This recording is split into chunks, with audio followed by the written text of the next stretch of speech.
Hello everyone, this is मेरे Dhankhar and welcome back to my YouTube channel #commerce vibes. तो class 12th accountancy कर रहे हैं और अपनी बुक है फाइनेंशियल स्टेटमेंट, इसके थर्ड चैप्टर पर आ गए हैं। और थर्ड चैप्टर है अपना टूल्स फॉर फाइनेंशियल एनालिसिस। जो हमने थ्योरी पढ़ी है, फाइनेंशियल एनालिसिस पढ़ी है, जो हमने फाइनेंशियल स्टेटमेंट पढ़ी है, उसमें आज डिस्कस करेंगे कंपेरेटिव के बारे में। कंपेरेटिव स्टेटमेंट क्या होती है, ठीक है, और क्यों हमें ये स्टेटमेंट बनाने की ज़रूरत होती है। तो देखें यहाँ पर कुछ फॉलोइंग आइटम्स हमें गिवन है, जो सीबीएसई कहता है कि ये जो आपके आगे वाले चैप्टर हैं, कौन कौन से, कंपेरेटिव स्टेटमेंट है, कॉमन साइज है, रेशियो एनालिसिस है और कैश फ्लो स्टेटमेंट है। इनमें ये टॉपिक हमारे यूज़ नहीं होंगे। तो कौन कौन से टॉपिक हैं हमारे? इक्विटी और लायबिलिटी से क्या स्किप करना है हमें money received against share warrant, ठीक है, share application money pending allotment, deferred tax liability, other long term liabilities, for example premium payable on redemption of debentures, ठीक है। अब ये एसेट्स भी हमें गिवन है, ये आपकी बुक में है, आप पढ़ लेना, ये हमें अवॉइड करनी है। यहाँ पर भी कुछ चीज़ें हमें गिवन है। अब हम पढ़ते हैं टूल्स फॉर फाइनेंशियल एनालिसिस। अब फाइनेंशियल एनालिसिस क्यों करते हैं? क्योंकि हमें एक कंक्लूजन निकालना होता है, कंपेयर करना होता है। जब हमने देखा था कि जो स्टेटमेंट ऑफ पीएनएल और स्टेटमेंट ऑफ बैलेंस शीट हमें गिवन थी, उसमें 2 ईयर का डाटा दे रखा था। अब वो 2 ईयर का डाटा क्यों दे रखा है? अब देखो, यहाँ अकाउंट यूज नहीं करेंगे, कंपनी अकाउंट्स नहीं बनाती, कंपनी बनाती है स्टेटमेंट्स, ठीक है। तो 2 ईयर का डाटा दे रखा था, वो कंपेरिजन, इजिली हम कंपेयर कर सके उसको। तो सबसे पहले हम पढ़ेंगे कंपेरेटिव स्टेटमेंट। कंपेरेटिव स्टेटमेंट क्या होती है, देखो एक बार, एक सेकेंड बेटा, देखो कंपेरेटिव स्टेटमेंट्स क्या होती हैं। When financial statement figure for 2 और more years are placed side by side to facilitate comparison, जब 2 या 2 से ज़्यादा साल का जो अमाउंट है उनको साइड बाय साइड रख के कंपेयर किया जाए, वो क्या कहलाती है? अपनी कंपेरेटिव फाइनेंशियल स्टेटमेंट कहलाती है। एग्जाम्पल लेते हैं कि जैसे हमारे पास जो प्रोडक्शन था, जो रेवेन्यू थी, रेवेन्यू फ्रॉम ऑपरेशन था, एक्सपेंसेस से प्रॉफिट थे, उन सब को हमने क्या किया, कंपेयर करके देख लिया उसके पिछले साल के अमाउंट से। अपनी ही कंपनी के पिछले 2-3 साल का डाटा उठा लेते हैं और कंपेयर कर लेते हैं। जैसे रेवेन्यू फ्रॉम ऑपरेशन की बात करते हैं, तो अमाउंट का क्या किया हमने, कंपेयर किया। वहाँ से क्या पता चलता है, वहाँ से हमें अपना स्ट्रॉन्ग और वीक पॉइंट पता चल जाता है कि हमने जो हमारी फाइनेंशियल हेल्थ है वो कैसी है। फाइनेंशियल हेल्थ पता चलती है बिजनेस की, प्रॉफिटेबिलिटी पता चलती है, फ़ायदा मतलब जो भी प्रॉफिट हो रहा है या लॉस हो रहा है वो पता चलता है हमें। यहाँ पर स्ट्रॉन्ग और वीक पॉइंट भी अपने पता चलते हैं, ठीक है। और इससे रिलेटेड इसी चैप्टर में हम डिस्कस करने वाले हैं कि किस तरीके से हम जो अपनी कंपेरेटिव स्टडी है उसको कैसे कंपेरेटिव स्टेटमेंट है उसको कैसे तैयार करते हैं, क्या क्या हमें, जैसे स्टेटमेंट ऑफ बैलेंस शीट को कैसे प्रिपेयर किया जाएगा और statement of profit and loss को कैसे किया जाएगा। तो इसी चैप्टर में इसको डिस्कस करने वाले हैं, तो ज़्यादा अच्छे से क्लियर होगा। आगे कहता है कॉमन साइज स्टेटमेंट। अब कॉमन साइज स्टेटमेंट में क्या सीन होता है, इसमें ना हम क्या, चलो पढ़ लेते हैं। In these statements various figures are converted into percentage. अब वो परसेंटेज कैसे, किसी एक वैल्यू को 100 मानेंगे तभी तो उसकी परसेंटेज निकालेंगे, ठीक है। अब कहता है in the statement of profit and loss revenue from operation figure is taken 100। हमने क्या मान लिया, जो हमारी नेट सेल्स हैं उनको मान लिया 100। अब जो बाकी चीज़ें हैं, जो बाकी फिगर्स हैं, उन सबको परसेंटेज कैसे निकालेंगे, उन सब की परसेंटेज किसको 100 मान के मान लिया हमने, नेट सेल को, तो उनकी क्या आ जाएगी, हमारी परसेंटेज हो जाएगी। जैसे हम टोटल एसेट्स हैं, टोटल एसेट्स को मान लिया मैंने 100% और करंट एसेट है मेरी कितनी, अब ये लगा लो 5 लाख रुपए की मेरी क्या थी, टोटल एसेट थी। सपोज करो 5 लाख रुपए की क्या है मेरी टोटल एसेट्स हैं, जिसमें से 1 लाख रुपए की क्या है, करंट एसेट्स हैं। अब जो ये करंट एसेट्स हैं, अगर मैं इसको 100 एज्यूम कर रही हूँ, 100 है, तो ये कितने परसेंट हुई, ये 20% हुई। कितनी हुई, 20%। तो हम यहाँ क्या करते हैं, कॉमन साइज में कंपेयर करते हैं, परसेंटेज निकालते हैं टोटल में से कि इसकी परसेंटेज कितनी है। इसको अगले चैप्टर में डिस्कस करेंगे। उसके बाद है ट्रेड एनालिसिस। ट्रेड एनालिसिस हमने पढ़ा था जब हम हॉरिजॉन्टल एनालिसिस की थ्योरी कर रहे थे, वहाँ पर हमने पढ़ा था कि यहाँ कंपेयर किया जाता है number of years. Same organisation अपने अलग अलग सालों में, जैसे कंपेरेटिव में था ना, ऐसे ही अलग अलग ईयर्स के बारे में स्टडी करेगा, कोई किसी एक को बेस ईयर मान के, ठीक है, सारी चीज़ों को अज्यूम करके रखेगा, किसको बेस ईयर मानेंगे, किसी एक को, ठीक है। सेम ऐसे इसमें भी हम क्या करेंगे, 100 मान के उस बेस ईयर का और परसेंटेज निकाल लेंगे हर साल की, कि कोई वैल्यू डिक्रीज हो रही है या इंक्रीज हो रही है, ठीक है। आगे दे दिया अकाउंटिंग रेशियो। अकाउंटिंग रेशियो क्या होता है, रेशियो में जब चीज़ें, रेशियो में कैसे दिखाते हैं, जैसे 2:4, वहाँ एक रिलेशनशिप बताते हैं दो चीज़ों के बीच में, तो अकाउंटिंग रेशियो को भी आगे पढ़ेंगे 5th चैप्टर में। कैश फ्लो स्टेटमेंट, कैश का आना और जाना, कैश का इनफ्लो और आउटफ्लो, ऐसी स्टेटमेंट जिसमें हम रिकॉर्ड करते हैं क्या, कैश का इनफ्लो और आउटफ्लो, जिसको डिस्कस करेंगे चैप्टर 6 में, ये चैप्टर 5 में डिस्कस होगा, ये चैप्टर 4 में, ये भी चैप्टर 4 में, और इस चैप्टर में चैप्टर 3 में डिस्कस होगा अपना कंपेरेटिव, ठीक है। इसमें क्या करते हैं, इसमें हमें पता चलता है कि जो कैश है वो आ कहाँ से रहा है, इनफ्लो ज़्यादा कहाँ से है, आउटफ्लो कहाँ पर है, उन चीज़ों को कंट्रोल भी किया जा सकता है। फंड फ्लो स्टेटमेंट क्या है, फंड फ्लो स्टेटमेंट ये क्या बताता है, ये स्टेटमेंट इस तरीके से बनाई जाती हैं, इन स्टेटमेंट में क्या कंपेयर करके देखते हैं कि जो लायबिलिटीज़ हैं, हमारी एसेट्स हैं, जो कैपिटल है, ठीक है, उनमें जो चेंजेस आया है ईयर टू ईयर, उसका क्या करते हैं यहाँ पर हम उसको देखते हैं, ठीक है। आगे है ब्रेक इवन पॉइंट एनालिसिस। अब ये क्या होता है ब्रेक इवन पॉइंट एनालिसिस, ये क्या होता है, हम देखते हैं कि जो हमारी टोटल कॉस्ट है, एग्जैक्टली में जो हमारी टोटल कॉस्ट है वो किसके इक्वल आनी चाहिए, टोटल सेल्स के आने चाहिए। मतलब यहाँ पर हमारा ना तो ये एक ऐसा पॉइंट है जब ना तो यहाँ हमें प्रॉफिट हो रहा है ना कोई लॉस हो रहा है, हम इसको कह सकते हैं नो प्रॉफिट नो लॉस, ठीक है। एक ऐसा पॉइंट जहाँ पर सिर्फ कॉस्ट को ही कवर करती हो सेल्स, जो टोटल कॉस्ट हो वो टोटल सेल्स के ही इक्वल हो, वो होता है हमारा ब्रेक इवन पॉइंट एनालिसिस, ठीक है।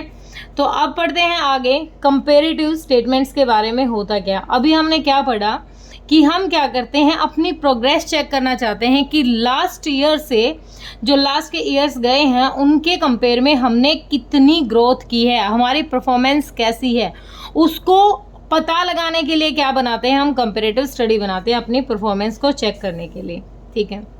और ये क्या करता है, ये हमारा जो इंटर पीरियड कंपेरिजन और intra firm comparison, inter period कैसे, इंटर और इंट्रा आपको थोड़ा सा क्लियर होना चाहिए। इंटर का मतलब होता है जब हम अलग अलग ऑर्गेनाइजेशंस के साथ कंपेयर करते हैं, और इंटर का मतलब होता है, सॉरी इंट्रा का मतलब होता है जब हम अपने ही बिजनेस का अलग अलग टाइम के साथ अलग अलग ईयर्स के साथ कंपेयर करते हो, ठीक है। अब कह रहा है कि पर्पज बताओ, पर्पज और यूटिलिटी और इम्पोर्टेंस ऑफ कंपेरेटिव स्टेटमेंट। अब पर्पज बताना है, पर्पज क्या है, यूटिलिटी क्या है, या फिर इम्पोर्टेंस क्या है कंपेरेटिव स्टेटमेंट की। अब देखो, जब हम कंपेयर कर रहे हैं और हमारे सामने जो डाटा है वो हमारी ही कंपनी का है, एक 2019 का डाटा है, 2020 का है, 2021 और 2022 का है, हमने ही अपनी अकाउंटिंग पॉलिसी बनाई है, ठीक है, अपनी सेम ही अकाउंटिंग पॉलिसी हम फॉलो कर रहे हैं, तो वो डाटा कैसा होगा, वो हमारे लिए क्या होगा, to make the data simpler and more understandable. वो डाटा हमें अच्छे से समझ में आएगा, अच्छे से हम कंपेयर करेंगे उसको, तो हमें क्या पता चलेगा कि जो पिछले साल के कंपेयर में है, दोनों डाटा को हम एक दूसरे से कंपेयर कर रहे हैं, तो हमें वह एक एग्जैक्ट कंक्लूजन निकल के आएगा कि फाइनली हम ग्रोथ में हैं या फिर क्या है, हम लॉस में चल रहे हैं। It indicates the trend, trend same वही बात, ट्रेंड का मतलब क्या होता है, टाइम, मैंने बताया था टाइम सीरीज, ट्रेंड ये रिलेटेड से वर्ड है कि जो ट्रेंड का मतलब क्या होता है, ये बताता है, ये क्या बताता है हमें कि जो हमारी फिगर्स हैं, प्रोडक्शन है, रेवेन्यू फ्रॉम ऑपरेशन है, एक्सपेंसेस हैं, प्रॉफिट हैं, वो नंबर ऑफ ईयर से हमने कंपेयर करके देखा तो पता चला कि हमारी ग्रोथ कितनी हो रही है, हमारा ट्रेंड कैसा है, हम कैसे चल रहे हैं। पूछते हैं ना कि ट्रेंड में क्या चल रहा है, ग्रोथ हो रही है बिजनेस की, जो उसकी हेल्थी ट्रेंड ऑफ ग्रोथ पता चलती है कि उस कंपनी की ग्रोथ कैसी हो रही है।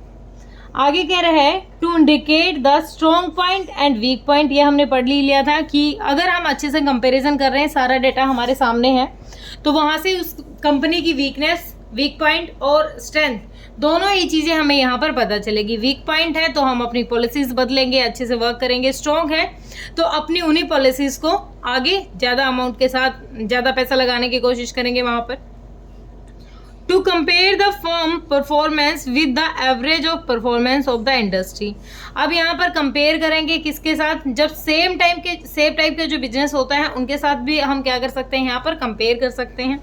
यहाँ पर कह रहा है comparative financial statement help a business unit to compare its performance with the average performance of the industry all the firms in the same business. जो एक जैसे बिजनेस है उनके साथ भी हम कंपेयर करके देख लेते हैं।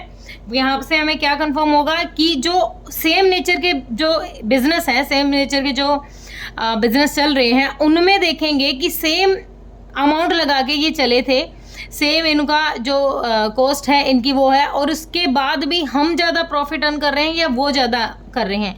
यहाँ पर भी हम क्या कर सकते हैं, कंपैरिजन कर सकते हैं।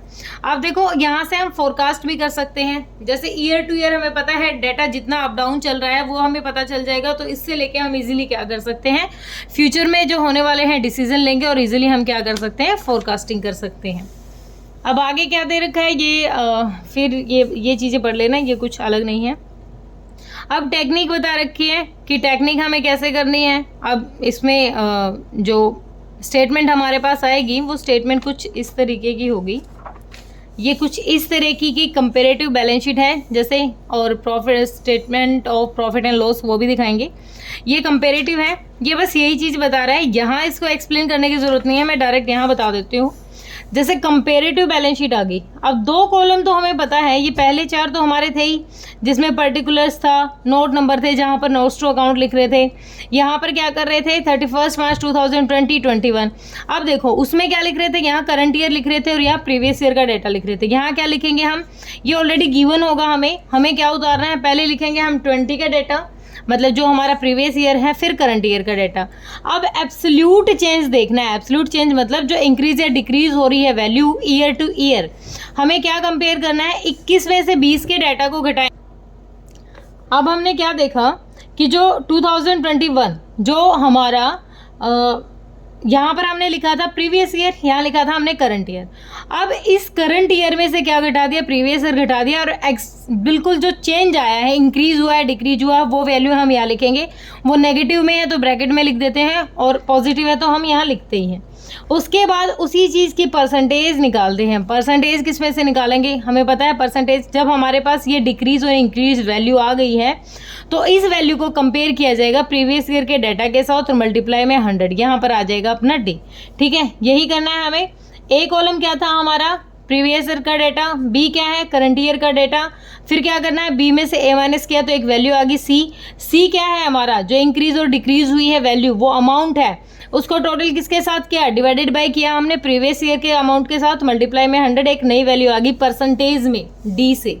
ठीक है, यहाँ पर ये हमने डिस्कस कर ही लिया था कि सारा डेटा हमें मिलेगा, इक्विटी लायबिलिटी का मिलेगा यहाँ पर, और जो शेयर होल्डर फंड है जो अवॉइड कर दिया वो इसमें से हटा दिया है। जैसे जो शेयर होल्डर फंड थे, ये 2 मेजर हेड थे, वो हटा दिया है, सिर्फ वो ले रखा है जो सीबीएसई हमें एग्जाम में देगा। यहाँ पर शेयर कैपिटल का अमाउंट मिलेगा, रिजर्व सरप्लस मिलेगा, non current liabilities, long term borrowings, long term provisions, current liability, यहाँ निकालना नहीं है अलग से, ये डाटा हमारे पास होगा, बस ये 2 फिगर हमें निकालनी पड़ेंगी। शॉर्ट टर्म बोरोइंग्स होंगी, ट्रेड पेबल्स होगा, अदर करंट लाइबिलिटीज होगी, शॉर्ट टर्म प्रोविजन। फिर हम यहाँ पर टोटल का भी कंपेयर करेंगे, टोटल अमाउंट का भी क्या करेंगे, कंपेरिजन करेंगे। फिर इसके बाद सेम हमारी एसेट्स हैं, नॉन करंट एसेट्स हैं, करंट एसेट्स हैं। नॉन में क्या रहेंगी, फिक्स्ड में tangible intangible, non current investment और long term loan and advances. Current में रहेगा current investment, inventories, trade receivable, cash and cash equivalent, short term loans, advances, other current assets. और यहाँ के भी टोटल के साथ क्या करेंगे, कंपेयर। तो ये है बैलेंस शीट, इससे रिलेटेड क्वेश्चन करेंगे तो ज़्यादा अच्छे से कवर होगा हमें। अब 1-2 क्वेश्चन मैं करवा के दिखा देती हूँ, 1-2 क्वेश्चन से ज़्यादा क्लियरिटी आएगी। तो यहाँ तक किसी की थ्योरी क्लास में कोई डाउट है तो आप बेटा कमेंट सेक्शन में डालिए, बिल्कुल अच्छे से कराने की कोशिश की है। बाकी ज़्यादा जो क्लियर होती है ना थ्योरी, वो हमें क्वेश्चन करने से होती है, रटने से नहीं होगी कि आपने पढ़ लिया देख लिया। आप जितनी प्रैक्टिस करोगे उतना ज़्यादा आपको अच्छे से कवर होगा।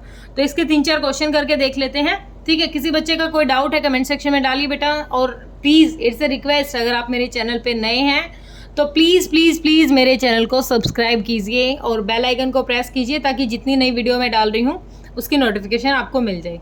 थैंक यू सो मच बेटा।